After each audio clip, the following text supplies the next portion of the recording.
Assalamu alaikum, mtazamaji wa kipindi cha Uhalisia, kipindi ambacho kinarushwa kupitia television ya Zanzibar Cable ZC1, na kipindi hichi kimekuwa kikikujia kila siku ya Jumatatu kupitia channel hiyo hiyo Zanzibar Cable Television, lakini pia katika YouTube yetu ukiandika ZC TV Media, basi ukisearch hapo utaweza kukiona kipindi hichi cha Uhalisia. Lengo na madhumuni kipindi hichi kinazungumzia maisha halisi ya wananchi ambao wanaishi katika mazingira magumu, wagonjwa, watoto yatima, wazee waliotelekezwa na wazee pia ambao jumla tunazungumzia watu wenye uhitaji. Tunaiona serikali ya mapinduzi ya Zanzibar pamoja na serikali ya Jamhuri ya Muungano wa Tanzania zimekuwa zikijitahidi kwa namna moja ama nyingine kuhakikisha kwamba zinasaidia na kuondoa changamoto hizi, lakini na sisi jamii pia tuna nafasi ya kuunga mkono juhudi hizi za serikali. Ndio maana Zanzibar Cable Television tumeamua kupita maeneo mbalimbali ili kuona watu hawa na kuweza kuzungumza nao ili mimi na wewe tuweze kuwasaidia.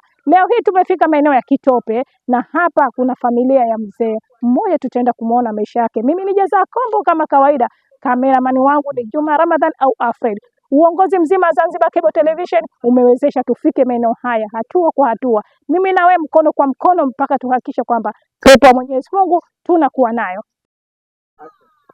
Mtazamaji wa kipindi cha Uhalisia, tumefika maeneo haya na kwa mujibu wa mwenyeji wetu alituambia hapa ni maeneo ya makazi ya mzee Haji. Tuone mzee Haji yupo kwake au vipi? Hodi. Karibu. Hodi mpaka ndani. Karibu pita. Asalamu alaykum. Alaykum salam. Shikamoo. Marhaba ma. Habari za Salama, asubuhi? alhamdulillah. Kwema. Kwema. Habari za hapa? Salama. Mnaendeleaje? Hatujambo alhamdulillah. Haya, mama yupo? Mama kenda maskoni. Upo wewe? Niko mimi. Inshallah tumekuja kukutembelea mzee wangu. Haya, asante, karibu. Sisi tunatoka Zanzibar Cable Television. Ndio. Tupo mjini pale. Ndio. Shughuli zetu kubwa ni kutoa elimu. Ndio. Na mambo mengine, lakini pia tumekuja kwa ajili ya kuzungumza na wewe kuweza kujua changamoto ambazo zinakukabili kwa sababu tuna kipindi kinachoitwa Uhalisia. Kipindi hichi kinazungumzia maisha ya watu ambao wanaishi katika mazingira magumu, wazee, wagonjwa na watu wenye watoto wenye mayatima. Kwa hiyo miongoni mwa wazee na wewe mzee Haji pia tumeona ni miongoni mwa watu ambao tuje kukutembelea na kuweza kukusaba kuweza kujua na tulichojaaliwa na Allah basi tuweze kukupatia inshallah. Mtazamaji wa Uhalisia, na hapa bado tuko maeneo ya Kitope katika familia ya mzee Haji Muhamadi. Yeye atatuambia historia yake ya maisha ikoje. Mimi historia yangu ya maisha ninavyojisikia mwenyewe ya tabu tu kidogo. Tukianza historia ya maisha tunataka kujua una mke, una watoto, na kama ni watoto una watoto mke naye. Na watoto nao wawili. Wako wapi watoto? Mmoja kaolewa yuko mjini Boriborini. Mwanamme yuko Machalale. Umebahatika kupata watoto wawili tu, mke wangu alikufa. Na kwa sasa? Na kwa sasa hivi naye huyo mke wangu ana watoto wake watatu. Hukuzaa nao yeye? Sikuzaa naye. Na yuko wapi? Maana tumekuja hapa hatujamuona. Na yuko maskoni. Yuko maskoni Ndagaa. Mzee Haji, shughuli zako ni zipi hasa? Ni shughuli zangu kulima tu, kilimo tu na lima. Maisha yote ni no, kama ni kilimo tu najiendeshaje sasa maisha? Maisha yangu ninajiendesha ndo hayo tu ya maskini, lakini alhamdulillah napata riziki yangu. Maana nalima mhogo, nikapata mhogo na uza barabarani. Fungu 2,000 napokuwa ugumu, lakini na sasa hivi alhamdulillah shalima, lakini bado haujapea uko saizi tu. Kwa hiyo upeleke sokoni? Lakini napeleka sokoni. Kwa hiyo nalima, muda mwingine napeleka sokoni. Muda mwingine bila kupeleka sokoni huja tu watu hapa kanunua kama polo na wakaenda nao. Pamoja na kulima mihogo, labda kuna kilimo kingine ambacho najishughulisha? Kwa sasa hivi sina, isipokuwa sasa hivi najishughulisha mananasi kidogo. Na unalimia wapi vilimo vyako? Mimi kilimo changu nalimia njia Mwakaji hapo, na hivyo vingine unaviona hapo jirani hapo basi. Mzee Haji, katika historia yako ya ujana, shughuli yako kubwa ulikuwa unafanya shughuli gani? Mimi shughuli yangu kubwa ya hapo zamani nilipokuwa mdogo kinda niliwahi kwenda jeshini. Wakati huo tunalipwa shilingi 50. 50.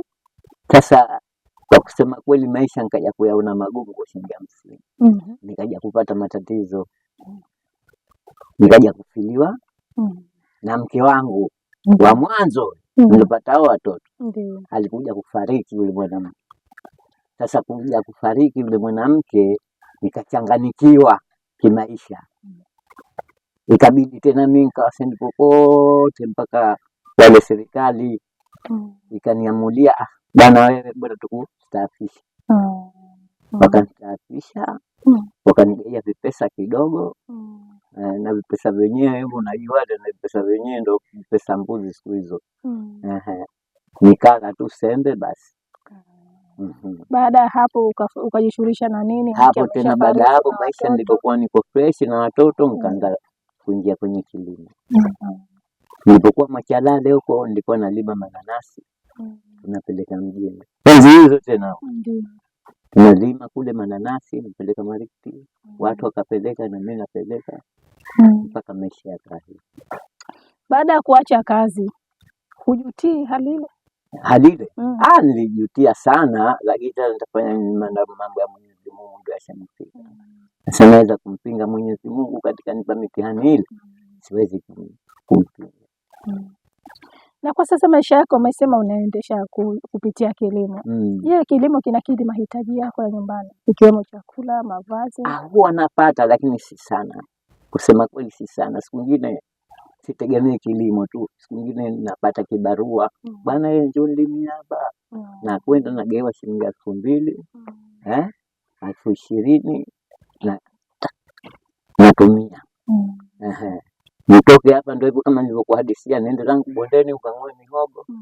Nakuja zangu barabarani nauza, napata mahitaji ya kula huku. Nikauza mihogo na nunua mchele.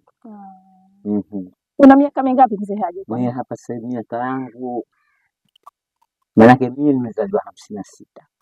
Miaka imeenda. Miaka 56. Hapa nimeambiwa kufika miaka 70 mpaka umalize mwaka huu hapa. Kwa una miaka 69. Umalize mwaka huu. Kwa hiyo mapinduzi ilikuwa kumbe umeshazaliwa. Sana.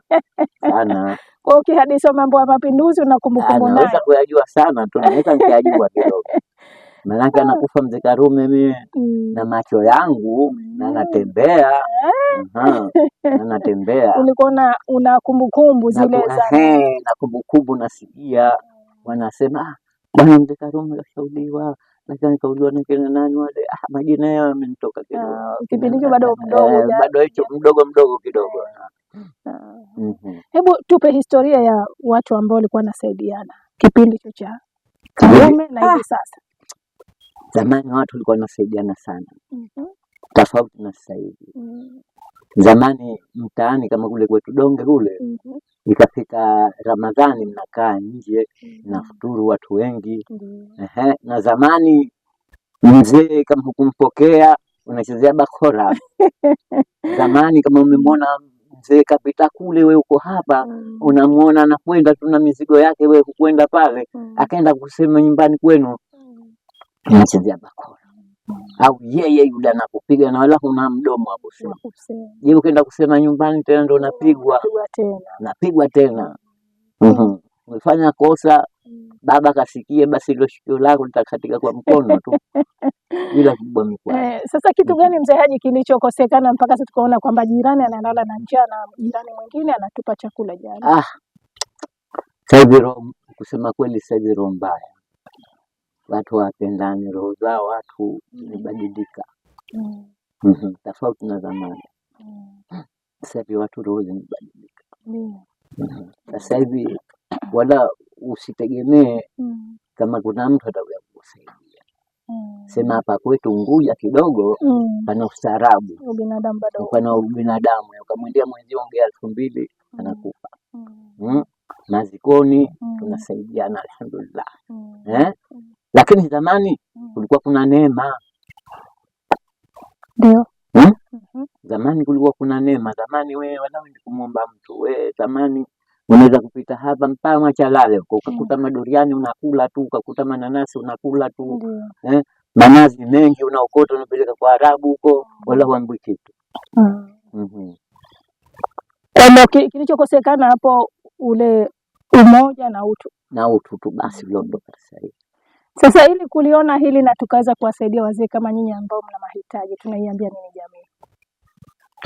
Wafanye watu wenye uwezo kuwasaidia wenzetu. Mtu mwenye alonacho amsaidie mwenzio, watafungua Mungu. Wale wanaosaidia watu tusiwaone wajinga bwana. Wale wanatafuta na watu wamo wanafanya hivyo. Wanafanya hivyo hapa. Huwa siku nyingine, siku moja ulikuja hapa msaada, watu wakasaidiwa pesa hapa. Kuna masuala ya tasafu. Mzee Haji, ushawahi kubahatika ile ya kaya maskini? Ile siyapata. Mke wangu anapata. Mke wangu anapata kaya maskini. Anapata ya za uzee, lakini ile kaya maskini ile si alabu sana, itokezee tu. Mzee Haji, maisha haya unayoishi, tunaona nyumba ni chumba kimoja na una mke na pia una watoto, ingawa wapo hapa lakini kwa sababu hapa yupo mzazi watakuja. Wanapokuja inakuwaje na maisha ndo kama haya? Wanapokuja wanafikia wapo? Kwa sababu tunaona chumba ni kimoja tu. Hapa hawalali. Hapa hawalali. Kuna huyu bibi huyu, yeye mwanawe alikuwa anamsaidia kafariki. Huyo mwanawe wa kike huyo ndo alikuwa anamsaidia na alikuwa haondoki na kuja, lakini kafariki. Mimi mtoto wangu mmoja mwanamke, huyo ndo anonisaidia mimi. Lakini huyo mwanamume hivyo hivyo, tunampiga maji, mvuta unga, yeye mwenyewe mashaka matupu. Maana siku moja tumeenda hospitali kwa tumeenda kumtizama na kumshughulikia, kashabwa mapanga na watu. Nenda kuiba vitu vya watu huko, kubwa watu wakamtandika mapanga. Kwa hivyo sisi hatuna mtu anatusaidia kusema kweli, isipokuwa msaada wenyewe ndio huo, apate huyu mwanamke. Mimi kaya maskini za wazee, kaya maskini si utegemeo.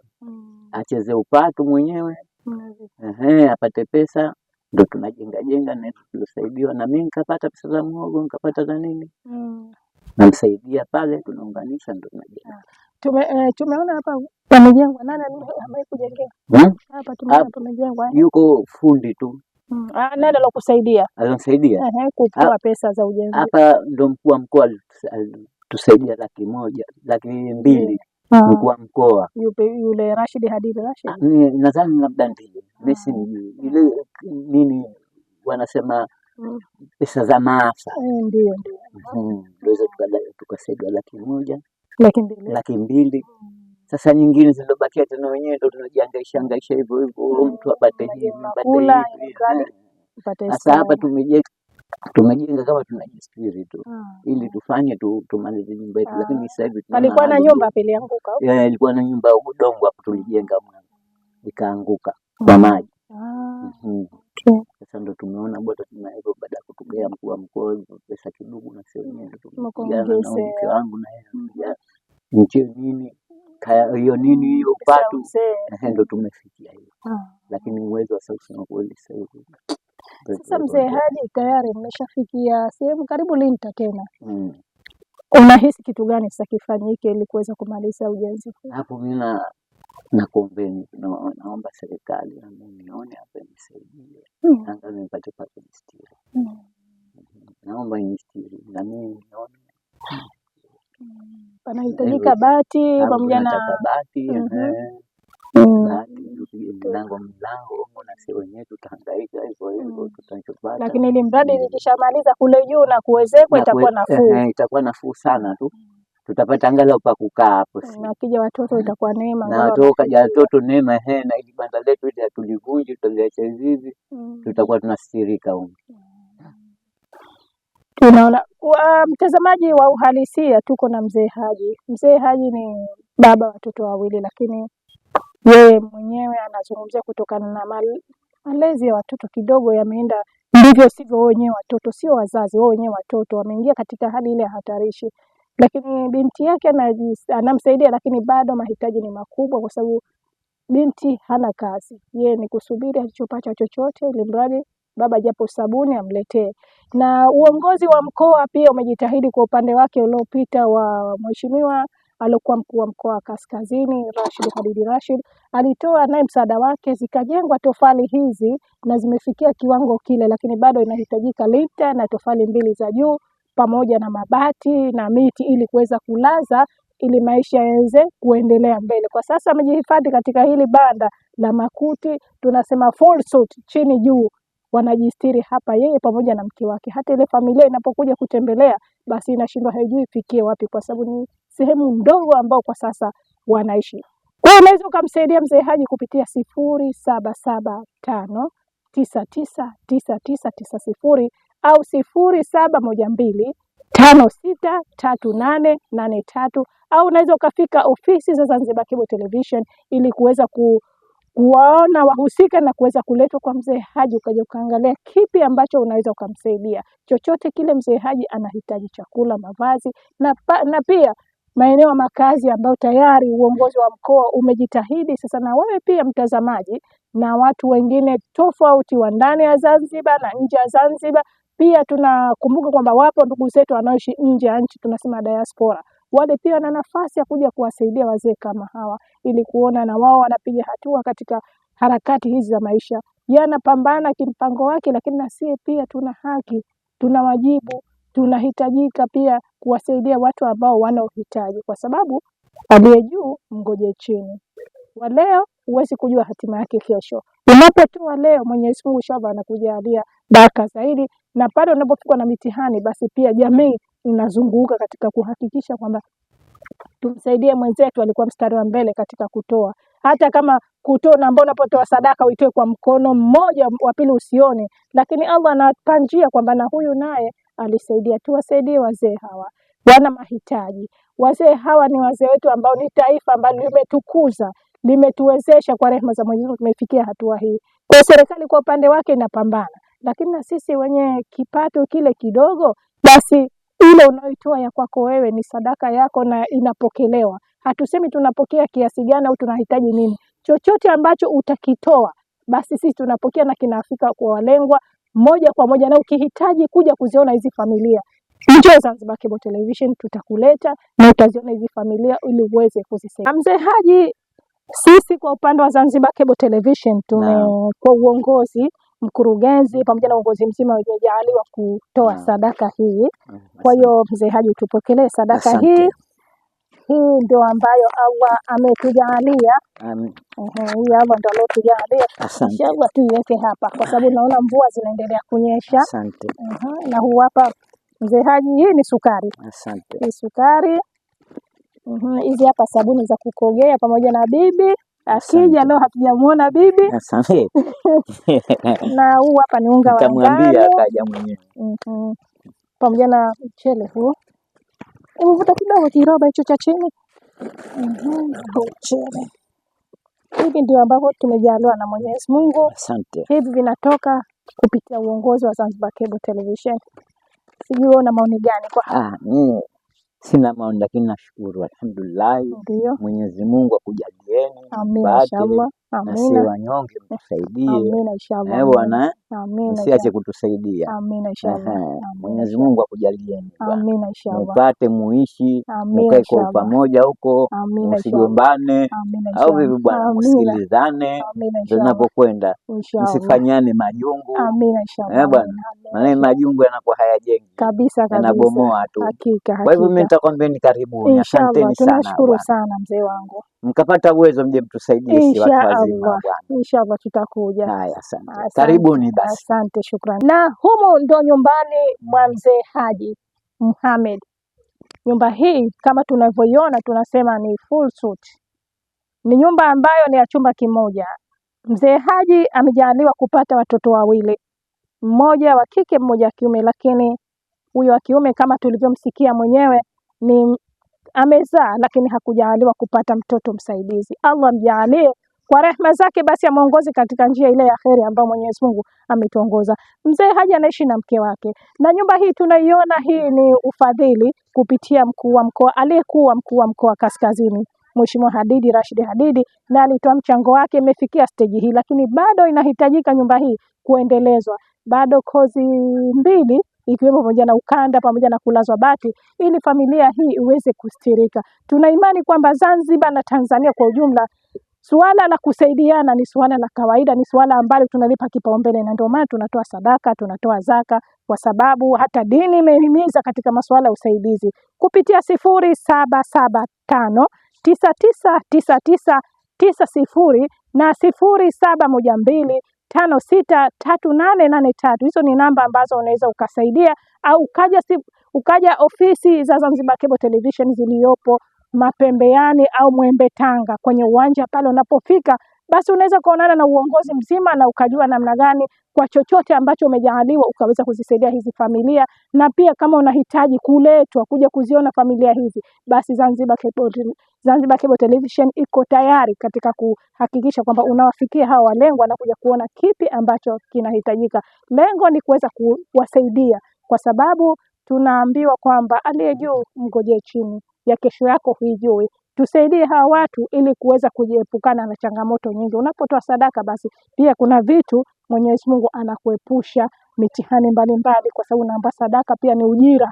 Sadaka pia ni kitu ambacho ni kikubwa sana ambacho unakitoa. Tunasema kwamba toa na Mwenyezi Mungu naye akupe. Hiyo ni kauli si ya kwangu mimi, ila ni ya mwongozo wa dini unatuambia hivyo. Na siku ya leo kupitia kipindi cha Uhalisia tumetia nanga, lakini kumbuka kwamba mwisho wa kipindi hichi ni matayarisho ya kipindi chingine. Mimi ni Jazaa Kombo kama kawaida, kameramani wangu ni Juma Ramadhan au Afri. Shukran uongozi nzima wa Zanzibar Cable Television ambao umewezesha kuleta ile sadaka ambayo imejaaliwa. Na wewe sasa toa, Mwenyezi Mungu naye akupe. Kidogo chako ni kikubwa kwa mwenzako. Unapoona kilo moja ni ndogo, basi hakikisha mwenzako hiyo kilo moja naitafuta. 100 yako moja ndio inawezesha kufika milioni. Bila shilingi 100 milioni haiwezi kufika. Toa, Mungu nawe akupe. Huo ndio msemo wangu ambao nasema kila siku, na tutaendelea kushikamana, kwa sababu nina imani Zanzibar watu bado wapo, na nina imani watu watasaidia kupitia hali hizi za wenzetu ambao wanapitia.